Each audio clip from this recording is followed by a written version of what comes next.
Salut, je m'appelle Jean Renaud et je serai votre hôte pour le culte de cette semaine. Salut, au Centre L'été. Je m'appelle Jean Renaud et je serai votre hôte pour le culte de cette semaine au Centre L'été de Montréal. Nous continuons d'être vigilants et prudents. La pandémie de la COVID-19 continue de faire rage et il faut être sage. On remercie Dieu pour la sagesse qu'il donne aux hommes concernant les conseils sanitaires qu'il nous prodigue et qu'on veut appliquer le mieux possible.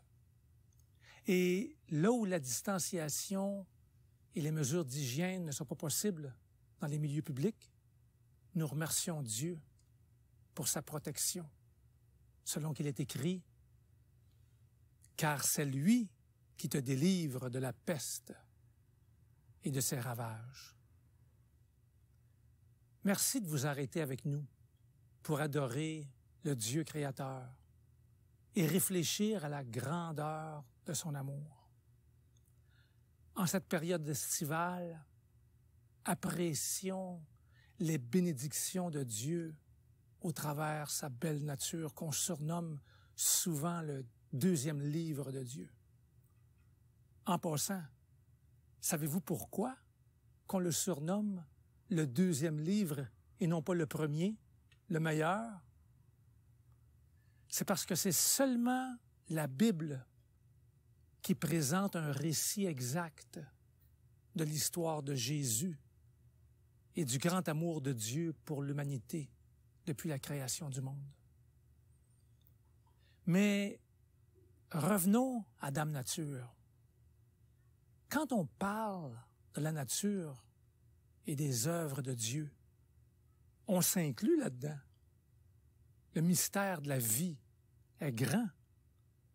J'ai l'impression qu'on en prend vraiment conscience quand on tombe malade.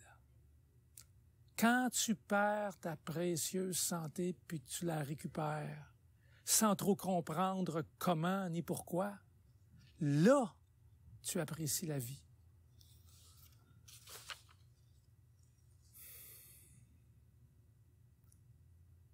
Quand tu retrouves la santé, un sentiment de reconnaissance t'envahit.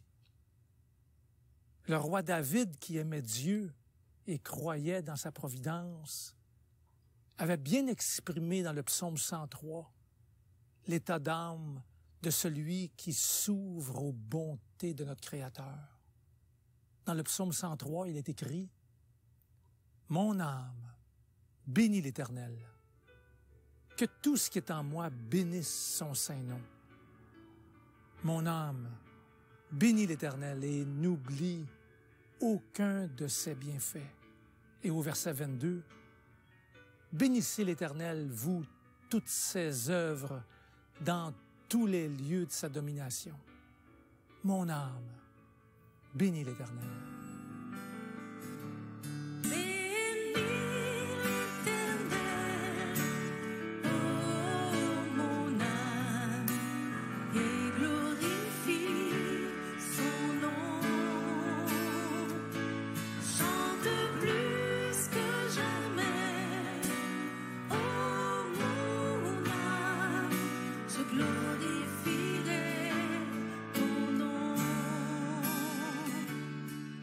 Voici l'aurore, le jour se lève, tout à nouveau je veux chanter, malgré les circonstances et ce qui pourrait m'attendre. Le soir encore je te chanterai.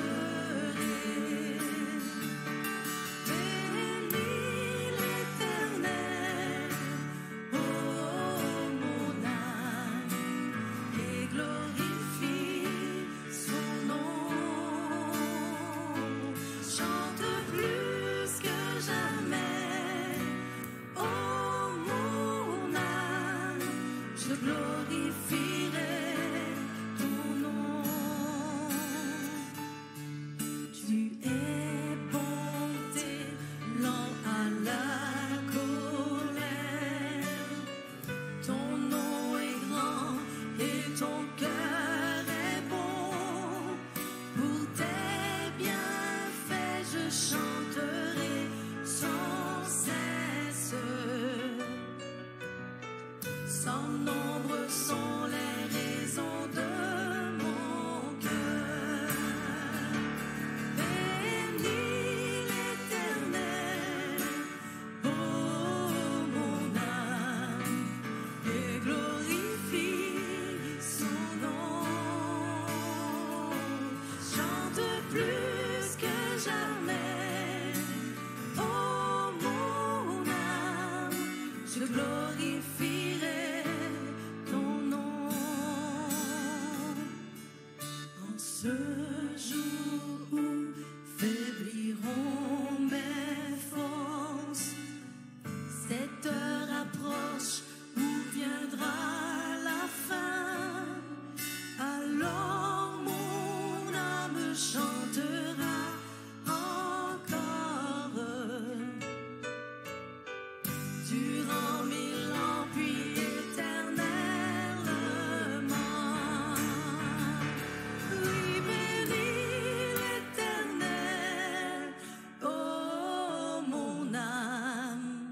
Et glorifie son nom. Chante plus que jamais, oh mon âme, je glorifierai ton nom. Encore une fois, oui, bénis l'Éternel, oui, bénis l'Éternel, oh mon âme, et glorifie son nom.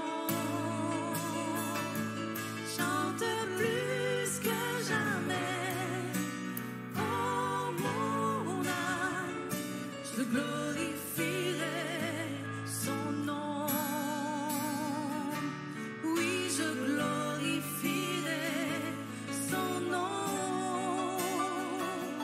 Oui, je glorifierai son nom.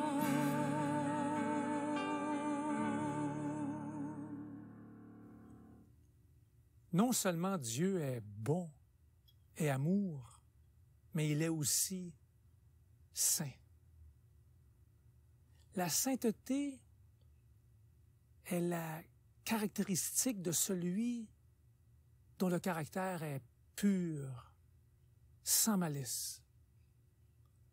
Le contraste entre son caractère et le nôtre est tellement grand que quand on en prend conscience la première fois, on se sent indigne.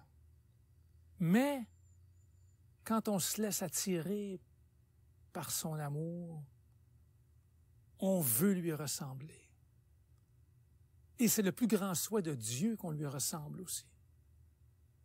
Mais pour que ça arrive vraiment, pour que sa grâce, sa bonté, pour que sa beauté puisse nous transformer, il faut être prêt à s'humilier et à reconnaître ses fautes.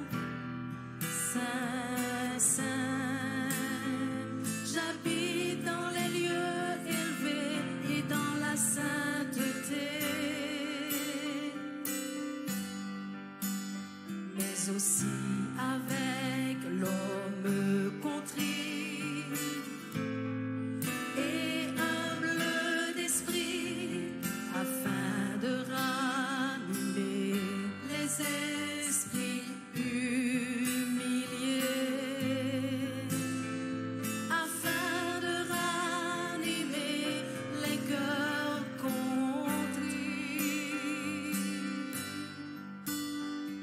Car ainsi parle le Très-Haut, dont la demeure est éternelle et dont le nom est saint. Saint, saint, j'habite dans les lieux élevés et dans la sainteté, mais aussi avec l'homme contrit et humble d'esprit, afin de ranimer les esprits humiliés, afin de ranimer les cœurs contrits.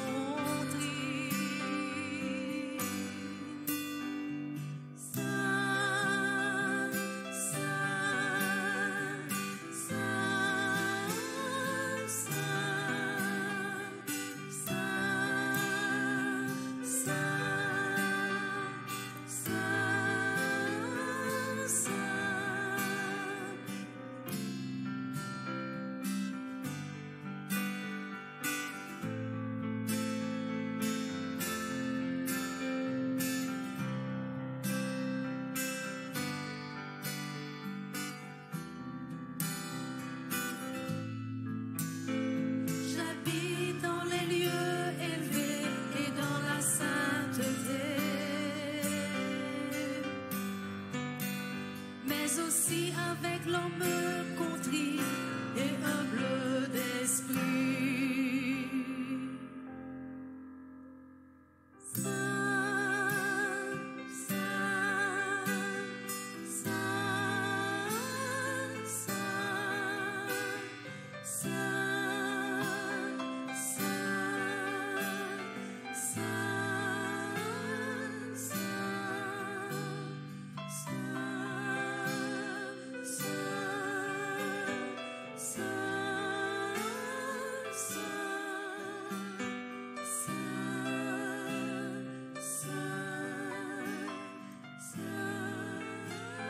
saint,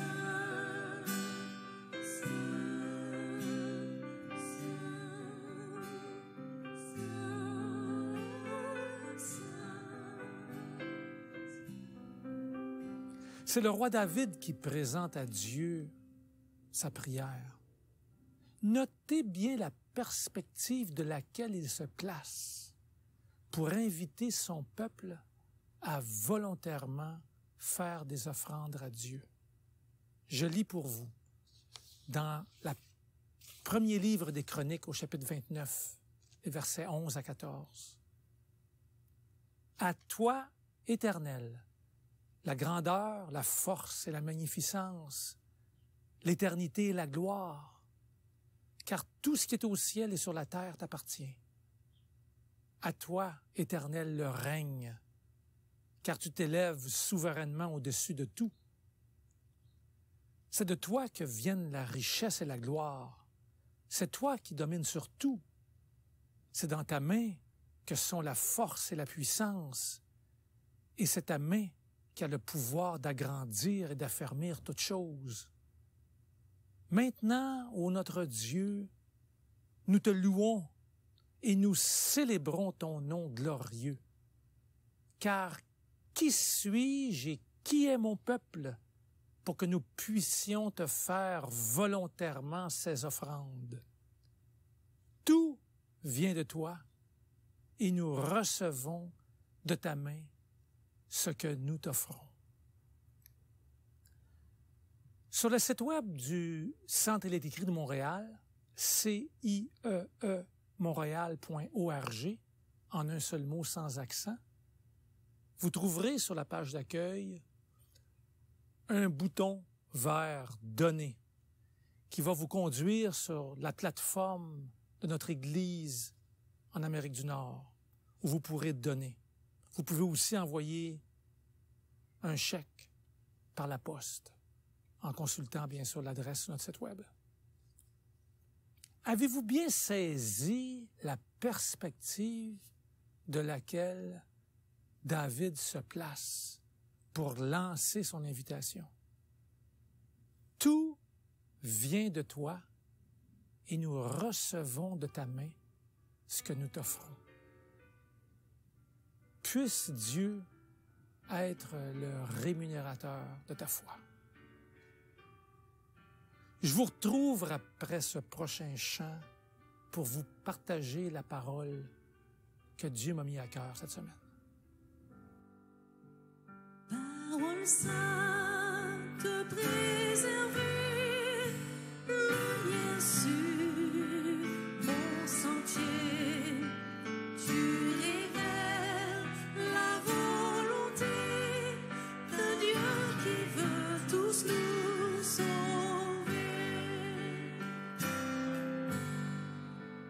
Parole de vie, d'espérance, donne-nous force et confiance dans ce monde troublé. Au bercail, tu vas nous mener.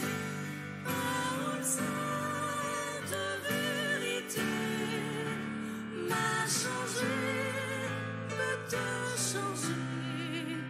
Nous venons, cœur disposé, pour entendre ta volonté. Parole sainte et de foi, de Moïse à la croix, faite chair et sacrifice, nous puissions nous vivre du Christ. Parole sainte, préservée, lumière sur mon sentier, tu révèles la volonté de Dieu qui veut tous nous sauver. Parole sainte, vérité, m'a changé, peut te changer.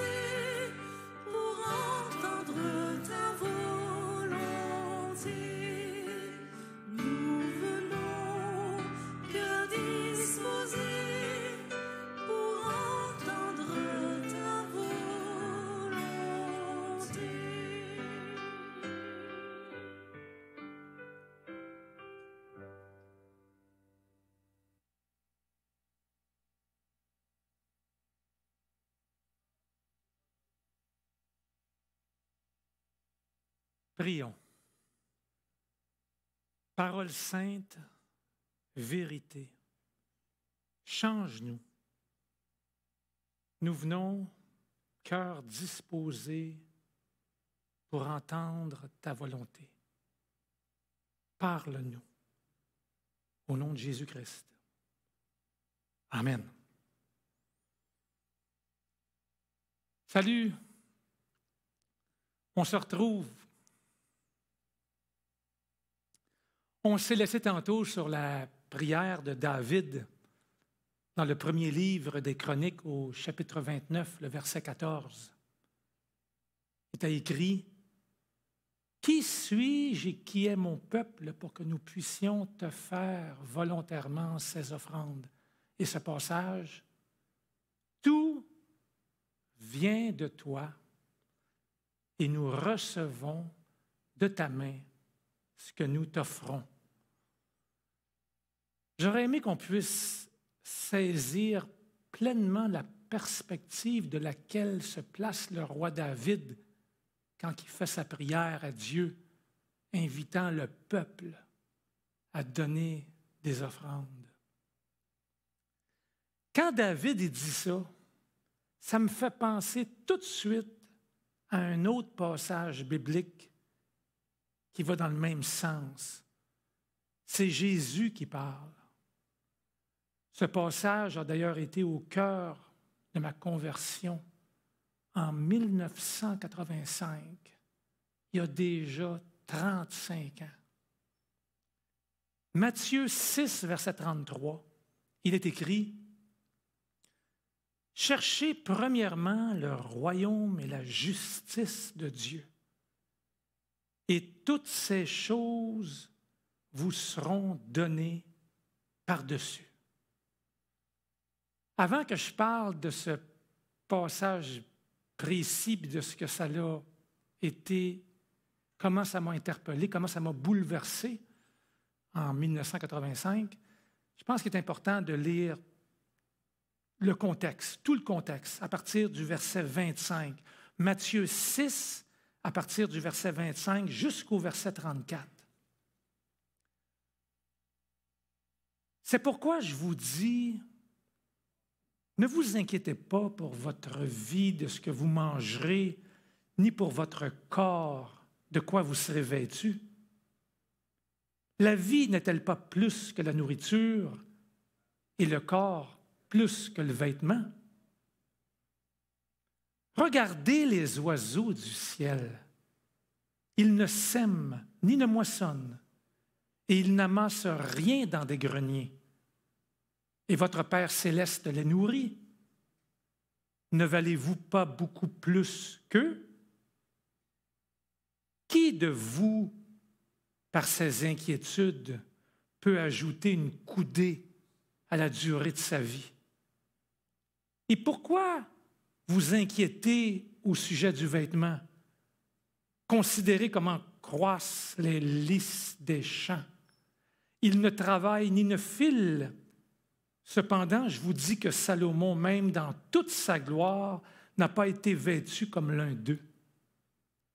Si Dieu revêt ainsi l'herbe des champs qui existe aujourd'hui et qui demain sera jetée au four, ne vous vêtira-t-il pas à plus forte raison, gens de peu de foi? Ne vous inquiétez donc point et ne dites pas « Que mangerons-nous? Que boirons-nous? De quoi serons-nous vêtus? » Car toutes ces choses, ce sont les païens qui les recherchent. Votre Père céleste sait que vous en avez besoin. Cherchez premièrement le royaume et la justice de Dieu, et toutes ces choses vous seront données par-dessus. Ne vous inquiétez donc pas du lendemain, car le lendemain aura soin de lui-même. À chaque jour suffit sa peine.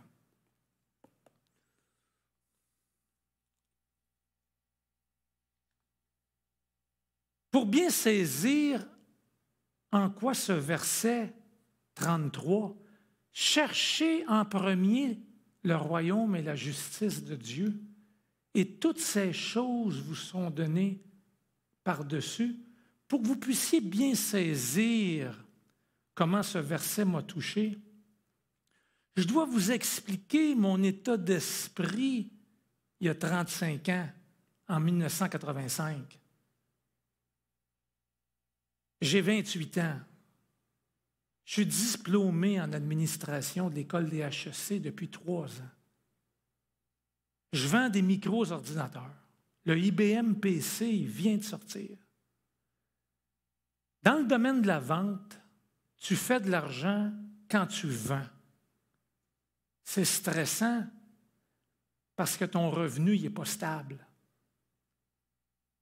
Dieu merci, j'habite encore chez mon père parce que je ne réussis pas à gagner ma vie correctement. Mais en réalité, je brûle la chandelle par les 2 bouts. Je cours les discothèques puis les parties depuis des années. Mon train de vie commence à devenir fatigant. Pas facile de veiller tard le soir puis d'être prêt pour un rendez-vous d'affaires le lendemain matin. J'ai le goût de changer. Mes sorties nocturnes m'intéressent de moins en moins. Je ne me sens pas au contrôle de ma vie. Au contraire, je me sens plutôt contrôlé par les plaisirs de ce monde. Je vous passe les détails. Bref, je suis fatigué de courir. À ce rythme, je sais que je ne pourrai pas toffer encore longtemps. Il faut que ça change. Mais je ne sais pas ni comment, ni par quoi. Je suis assis dans un auditorium.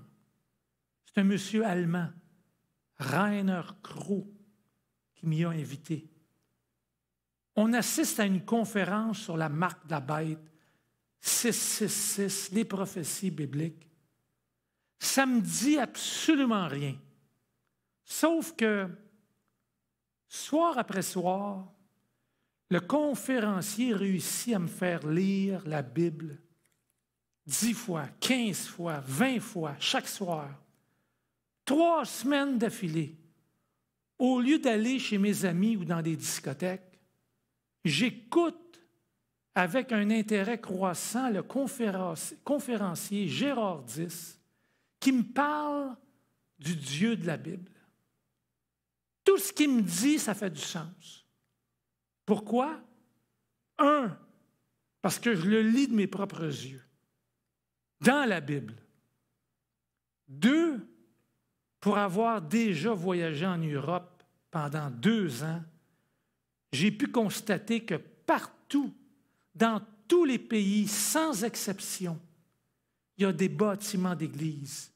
En Espagne, en Angleterre, en Suède, en Pologne, en Italie, en Grèce, beaucoup d'autres pays. Certainement, il s'est passé quelque chose il y a 2000 ans pour que toutes ces églises construites au fil des siècles aient comme symbole commun la croix.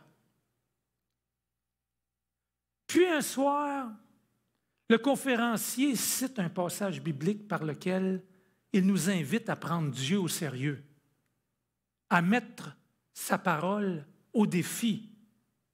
Matthieu 6, 33. Cherchez premièrement le royaume de Dieu et sa justice, et toutes ces choses vous seront données par-dessus. Vous comprenez comment est-ce que cette proposition me bouleverse compte tenu de ma situation? Je suis rendu à une étape de ma vie où il faut que j'arrête de courir. Mon goût des parties puis ma recherche constante du plaisir sont en train de me perdre. J'ai l'impression de perdre mon temps. Je sens que je ne contrôle plus ma vie. Ça fait des années que ça dure. Je ne sais pas trop où je m'en vais puis où ça va aboutir. ça se pourrait-tu vraiment que si je mets Dieu en premier dans ma vie, j'aurais pu à m'inquiéter de mes besoins quotidiens? Je suis assis, puis je réfléchis. Est-ce que vraiment, si je décide de faire confiance à Dieu à 100%, il va s'occuper de moi?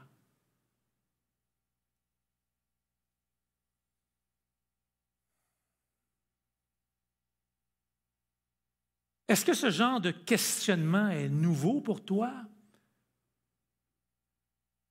À moins que tu aies mis cette question de côté depuis quelques années. Tout viendrait-il vraiment de Dieu? Est-ce que vraiment, si je le cherche premièrement, je vais trouver en plus tout ce que j'ai besoin? Est-ce que vraiment, si je choisis de faire confiance à Dieu, j'ai plus besoin de m'inquiéter du lendemain?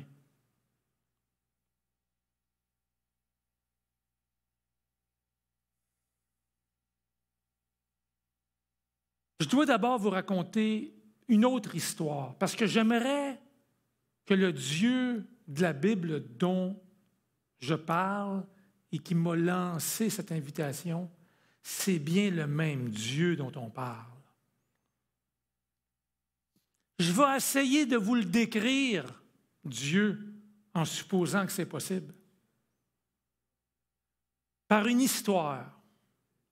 Je vous raconte l'histoire vraie d'une dame dénommée Jean et de sa fille, April. April, ça veut dire avril en anglais. Donc, la madame s'appelle Jean, sa fille s'appelle April. Jean a découvert la joie de vivre au travers l'Église et au travers sa rencontre de Jésus-Christ. Sa vie a été remplie d'épreuves de toutes sortes, mais finalement, elle s'en est sortie grâce à Dieu. Et comble de bonheur, elle fait la connaissance de Rick, son futur, dans cette assemblée chrétienne dirigée par Francis Chan en Californie en 2006. Pendant les rencontres de préparation au mariage, voici le genre de questions que se posait Jean, la fiancée. Est-ce possible que tu veuilles vraiment m'épouser, Rick? Regarde mes rides. Regarde tout le bagage que je traîne. Ma fille handicapée mentalement. Parce qu'April, dans le corps d'une jeune femme de 28 ans, est retardée mentalement comme un enfant de 6 ans. Rick, es-tu vraiment certain que tu veux m'épouser? Puis le gars de répondre, je t'aime comme tu es, avec tes rides, puis avec ton passé. Le jour du mariage, April, la jeune fille handicapée, sert de jeune fille d'honneur en portant des fleurs et l'anneau de mariage. Après que le mariage est terminé, le pasteur annonce que le nouvel époux de Jean, Rick, a aussi apporté un autre anneau de mariage pour April, pour qu'elle sache qu'elle fait maintenant partie du deal, que le nouvel époux de Jean l'accepte désormais comme sa propre fille. April, qui est assis dans l'assemblée, s'élance sa plateforme avant, enlace son nouveau papa. « Je t'aime, je t'aime, je t'aime !» Toute la plateforme est émue. Tout le monde est ému. Tout le monde pleure. Le pasteur aussi. C'est beau à voir. Se sentir comme ça, accepté, comme on est.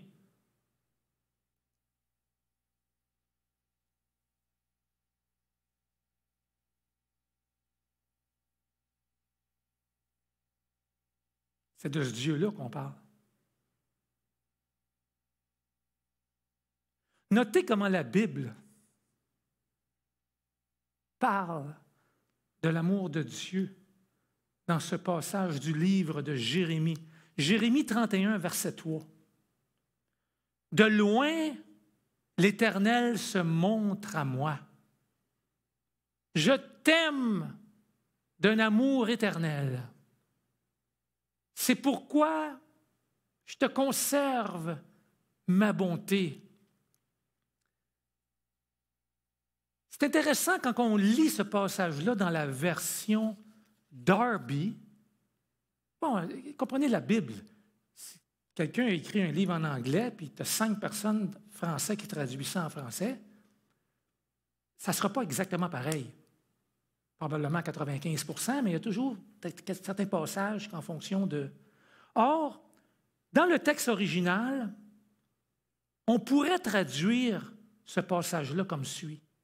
L'Éternel m'est apparu de loin, version Darby. Je t'ai aimé d'un amour éternel. C'est pourquoi j'attire avec bonté.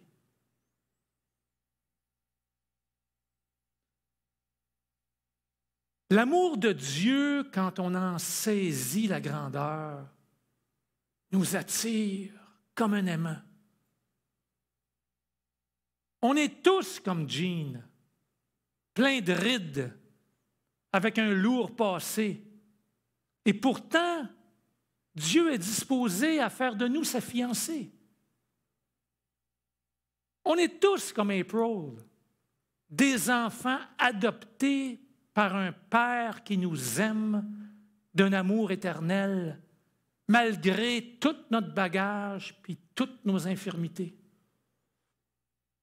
Nous devrions tous, comme April, courir vers Dieu et lui dire « Je t'aime, je t'aime, je t'aime ». Lui exprimer notre reconnaissance quand il nous adopte comme ses propres enfants. Il nous met un anneau au doigt. Nous lui appartenons.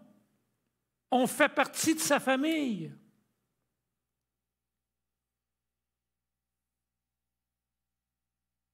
Ce genre d'amour, malheureusement, est incompréhensible pour beaucoup de gens qui imaginent un Dieu créateur qui nous ressemble. Ils pensent que Dieu aime comme nous, on aime. Comment est-ce qu'on aime, nous?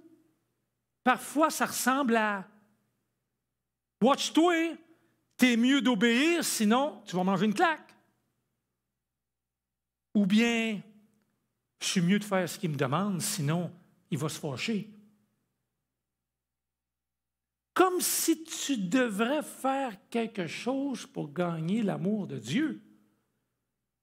Comme si tu devrais faire des œuvres de bienfaisance, des actions d'obéissance pour le satisfaire, pour obtenir sa faveur, pour gagner son amour. Au contraire, Dieu t'aime sans condition. Quand tu expérimentes ce genre d'amour, ça suscite chez toi de l'admiration. Un tel amour inspire. On veut l'imiter. On veut lui ressembler. Comme on l'a lu tantôt, Dieu nous attire avec sa bonté. C'est pourquoi j'attire avec bonté. L'amour de Dieu nous attire. Il est écrit dans Jean 15, verset 13, c'est Jésus qui parle. Il n'y a pas de plus grand amour que celui qui donne sa vie pour ses amis. Ce genre d'amour explique cet autre passage que Jésus aussi a cité dans Jean 12, verset 32. « Et moi, Jésus, quand j'aurai été élevé de la terre, j'attirerai tous les hommes à moi, toute l'humanité. » En allusion au don de sa vie que Jésus a consenti de sacrifier sur la croix, afin de subir à ta place, à ma place, le châtiment éternel, à savoir la mort, qui est la conséquence normale du péché. C'est pour ça que je disais plus tôt que la nature nous apprend beaucoup de choses sur la bonté de Dieu quand on prend le temps de l'observer.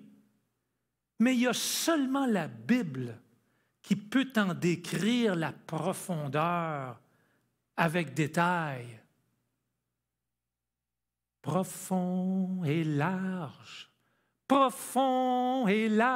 il y a une source qui coule profond et large. Profond et large,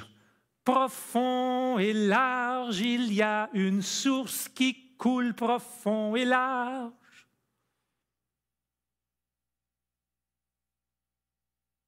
La Bible nous révèle l'amour sans fin d'un Dieu qui veut nous épouser et prendre un soin jaloux de nous.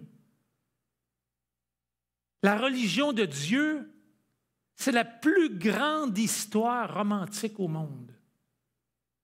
Dieu nous dit, vivons une relation amoureuse. Donne-moi ton amour, donne-le pas à un autre. Moi, je te donne tout mon amour et je souhaite que tu en fasses autant. Que nous soyons jaloux l'un de l'autre, c'est-à-dire soucieux l'un de l'autre, profondément attachés l'un à l'autre. Voyez comment la Bible nous exprime cet amour dans Jérémie au chapitre 2, les versets 1 à 3. Il est écrit: « La parole de l'Éternel me fut adressée en ces mots. Va, crie aux oreilles de Jérusalem. Ainsi parle l'Éternel. Je me souviens de ton amour lorsque tu étais jeune. Je me souviens de ton affection lorsque tu étais fiancé, quand tu me suivais au désert dans une terre inculte. Israël était consacré à l'Éternel. Il était les prémices de son revenu. Tous ceux qui en mangeaient se rendaient coupables et le malheur fondait sur eux, dit l'Éternel. » C'est un Dieu rempli d'amour qui parle ici. Il s'adresse à son peuple, sa fiancée. Je me souviens quand tu étais jeune. J'étais ton protecteur, ton époux. Nous étions en amour. Personne ne pouvait te toucher.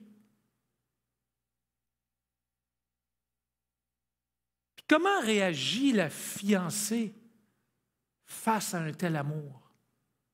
Dans Jérémie 2, les versets 11 à 13.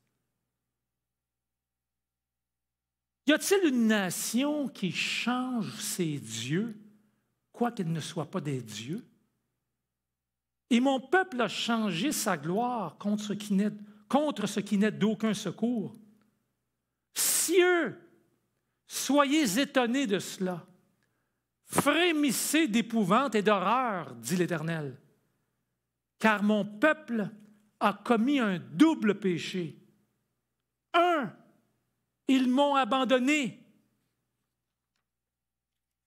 Moi qui suis une source d'eau.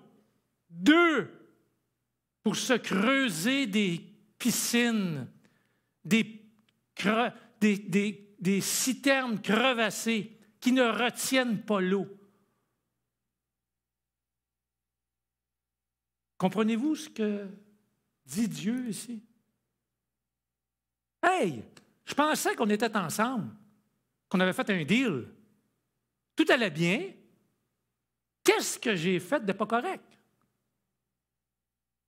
Tu t'es laissé attirer par quoi? Tu as décidé d'aller après qui ou après quoi?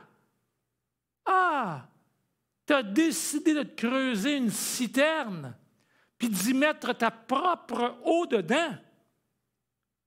Tu sais, imagine-toi, là, tu as un terrain, tu prends une pelle, tu veux faire une piscine, puis tu fais un gros trou, puis tu mets de l'eau dedans pensant que la piscine, elle va demeurer. Tout le monde sait que l'eau va disparaître. Dieu compare Israël, sa fiancée, à quelqu'un qui, au lieu de se tourner vers la source d'eau, décide d'aller se creuser une citerne crevassée qui ne retient pas l'eau, alors que la source d'eau est là constamment.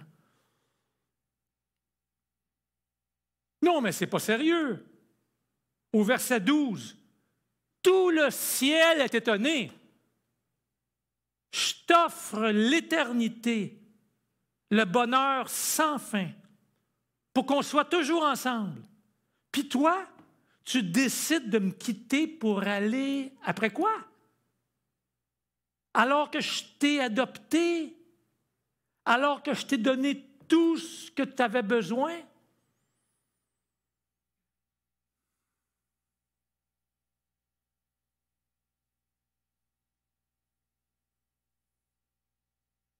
Qu'est-ce qui fait que finalement on décide de regarder ailleurs?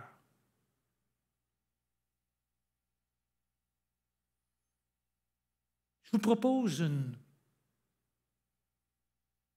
piste de réflexion. Ce n'est pas la première fois que j'en parle. Je sais que la répétition, c'est la mère d'éducation. Ça s'applique à moi aussi. Propose un élément de réponse. Dans Osée 10, verset 1, il est écrit « Israël était une vigne féconde et qui rendait beaucoup de fruits. Plus ses fruits étaient abondants, plus il a multiplié les autels. Plus son pays était prospère, plus il a embelli les statues. » Wow! Plus que tu prospères, plus que tu embellis les statues.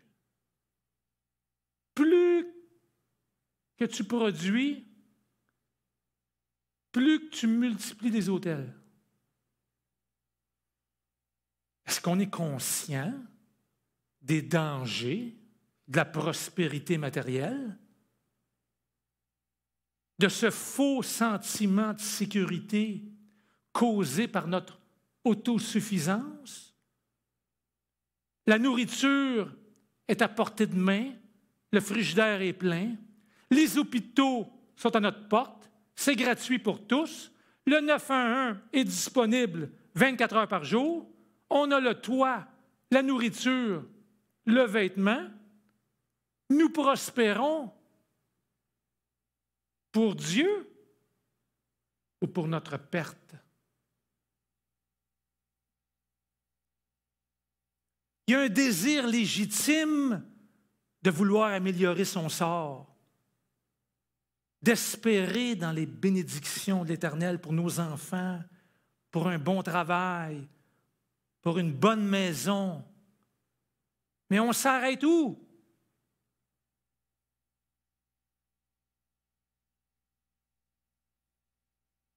Israël était une vigne féconde et qui rendait beaucoup de fruits.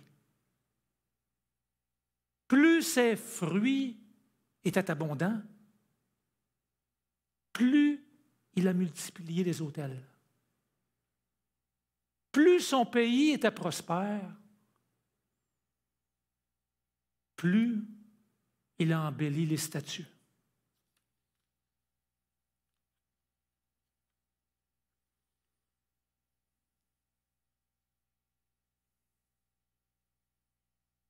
Comment est-ce possible de profiter des bénédictions de l'Éternel sans en oublier la source? 1 Timothée 6, verset 6, il est écrit: c'est en effet une grande source de gain que d'être pieux et content. Je sais qu'au Québec, le mot content, il est content. Souvent, le mot content a le sens de il est heureux, il est joyeux. Mais dans le mot original, dans le sens original, le sens, si tu vas dans le dictionnaire, content, ça veut dire que tu es contenté. Tu as du contentement. Tu n'as pas besoin de rien d'autre. Tu es heureux comme tu es. Tant mieux, c'est quelque chose d'autre, mais s'il n'y a rien d'autre qui arrive, pas plus grave que ça. Je vais me contenter de ce que j'ai. Je suis comblé.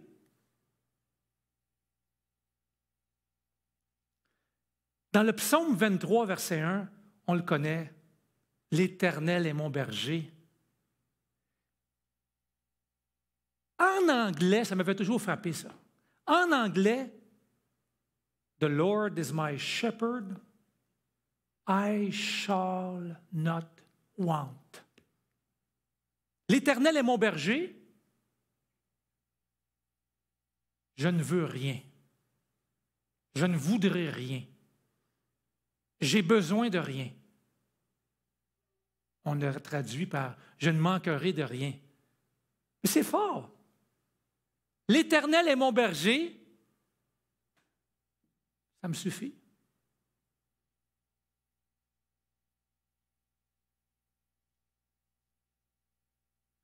Vous savez toujours cette histoire qu'on raconte, c'est une histoire, la question du verre. Ton verre, il est-tu à moitié vide ou à moitié plein? Puis finalement, question de perspective, celui qui le regarde peut regarder la partie vide puis dire « Hey, il manque quelque chose ». Puis une autre personne peut regarder le même verre qui est à moitié plein puis dire « Hey, il me reste encore une moitié ». Mais le contentement, c'est plus que ça. Vous avez un verre rempli au 8e. Il en manque 7/8.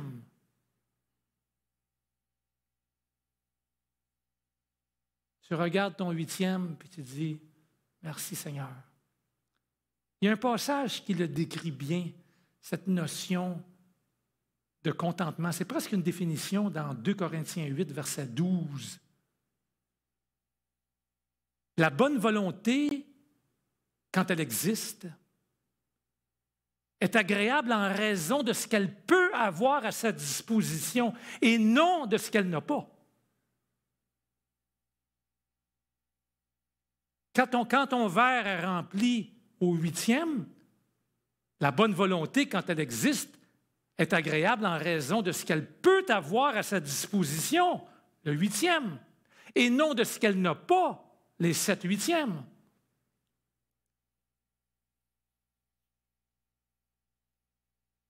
J'ai un autre passage aussi qui m'a toujours touché.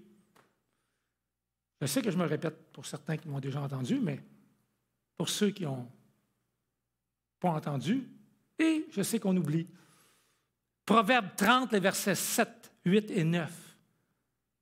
C'est spécial comme passage, ça. Dieu, je te demande 2 choses. Ne me les refuse pas avant que je meure. Premièrement, éloigne de moi la fausseté et la parole mensongère. Puis ça, ce n'est pas négligeable en passant. Tu achètes un char, tu achètes une auto, tu achètes une maison. Seigneur, éloigne de moi la parole mensongère. Quand que je veux faire un deal important, je veux avoir la vérité. Je veux avoir l'heure juste. Je ne veux pas me faire connais le mot. Pas me faire avoir. Donc, Seigneur, je te demande 2 choses avant que je meure. 1, éloigne de moi la fausseté et la parole mensongère. 2, ne me donne ni pauvreté ni richesse. Accorde-moi le pain qui m'est nécessaire, de peur que, dans l'abondance, je ne te renie et ne dise qui est l'Éternel, ou que dans la pauvreté, je ne dérobe et ne m'attaque au nom de mon Dieu. Wow!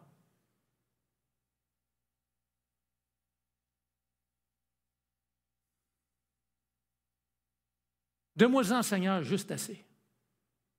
Tu connais le genre de gars que je suis.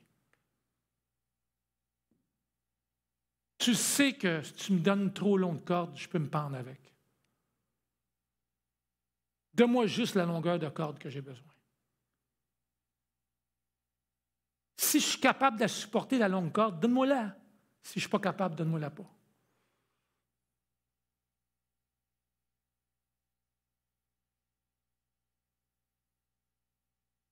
La parole de Dieu nous prodigue de nombreux avertissements quant au risque de devenir tiède.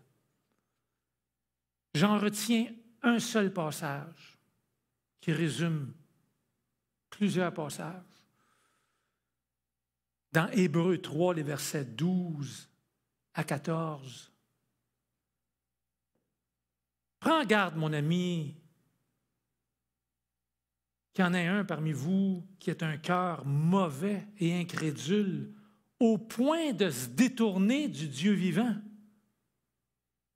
Mais exhortez-vous les uns les autres chaque jour aussi longtemps qu'on peut dire aujourd'hui, afin qu'aucun de vous ne s'endurcisse par la séduction des citernes crevassées. Car nous sommes devenus participants de Christ, pourvu que nous retenions fermement, jusqu'à la fin, l'assurance que nous avions au commencement. Et le verset 15, pendant qu'il est dit, « Aujourd'hui, si tu entends ma voix, n'endurcis pas ton cœur, comme lors de la révolte. » On est tous tentés de reporter à plus tard ce qu'on peut faire maintenant. Puis ça arrive à tout âge. J'ai l'impression que les jeunes se sentent un peu mieux à ce chapitre parce qu'ils pensent qu'ils ont plus de temps devant eux. Quand tu as 15 ou 20 ans, puis même quand tu es dans la trentaine ou dans la quarantaine, tu sais que tu as encore bonnes années devant toi. Quand tu arrives à 60, 70, 80, là, tu en as moins. C'est pour ça qu'on dit que les jeunes, on va reporter ça à plus tard. On serait tenté de reporter ça à plus tard.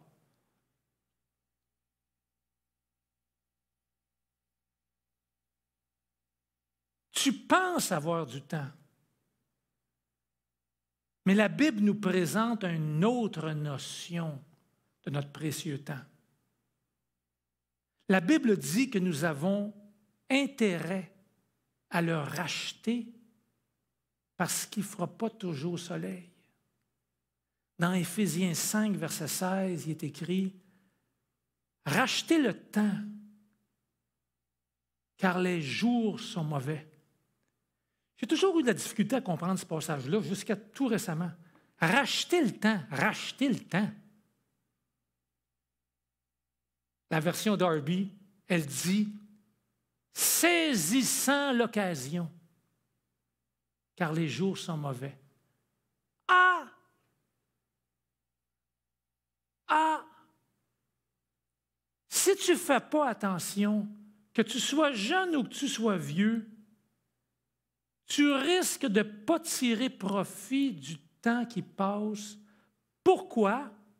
Parce que quand une occasion passe, quand l'opportunité se présente, puis que tu la manques, tu as beau avoir tout le temps du monde devant toi, tu viens de perdre ton temps.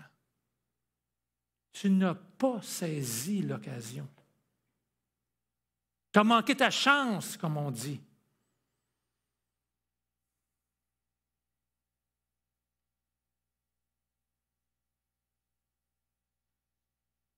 Dieu est-il le rémunérateur de ta foi?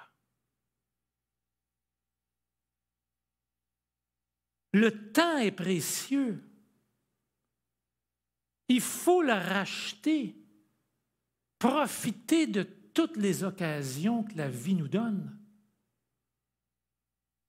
À moins qu'une mauvaise habitude t'habite, t'empêche de maximiser ce précieux temps qui t'est donné. Ne crois-tu pas que Dieu a le pouvoir de récompenser ta foi, de te libérer de toute chaîne?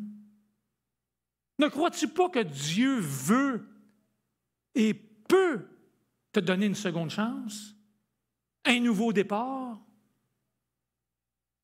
Dieu t'invite à lui abandonner ton cœur, à lui donner ta vie, à lui céder ta volonté, comme il l'a fait pour moi il y a 35 ans. Cherche premièrement le royaume et la justice de Dieu. Puis tout ce que tu as besoin, va te le donner par-dessus. Dieu peut-il vraiment être le rémunérateur de notre foi en lui?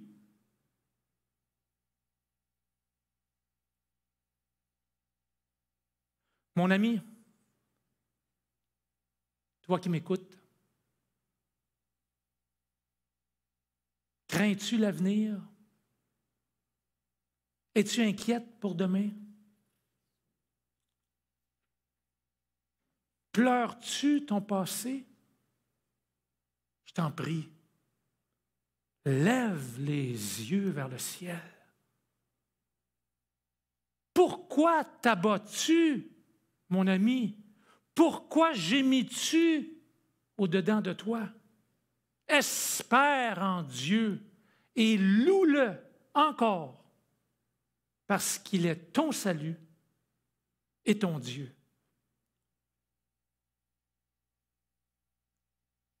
Avant de prier, je vous souhaite de passer un merveilleux sabbat. Soyez de bon courage. Ne vous lassez pas de faire le bien. Et puisse Dieu être le rémunérateur de votre foi. Prions. Mon Dieu, Créateur de l'univers, par la foi, je me réclame de tes promesses en cet instant.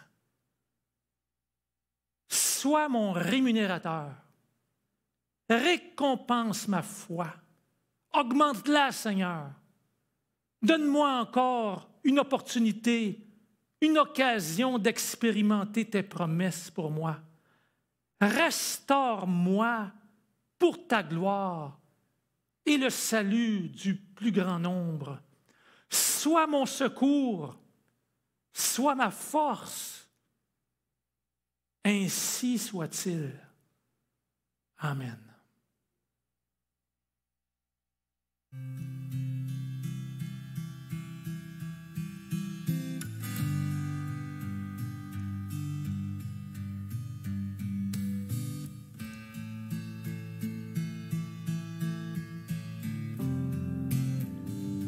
Créateur des étoiles, mon secours est en toi. Si mes larmes ruissellent et que mon pas chancelle, créateur de la terre, mon secours est en toi.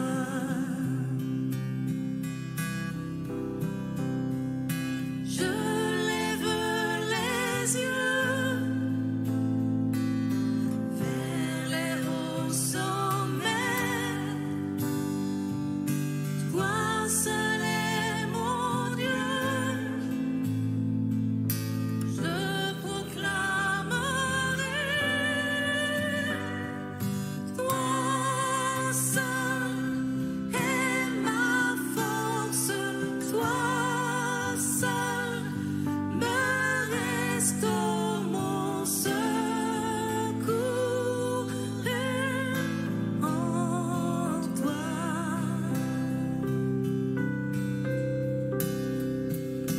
Toujours tu me portes, jamais tu ne dors, mon secours est en toi.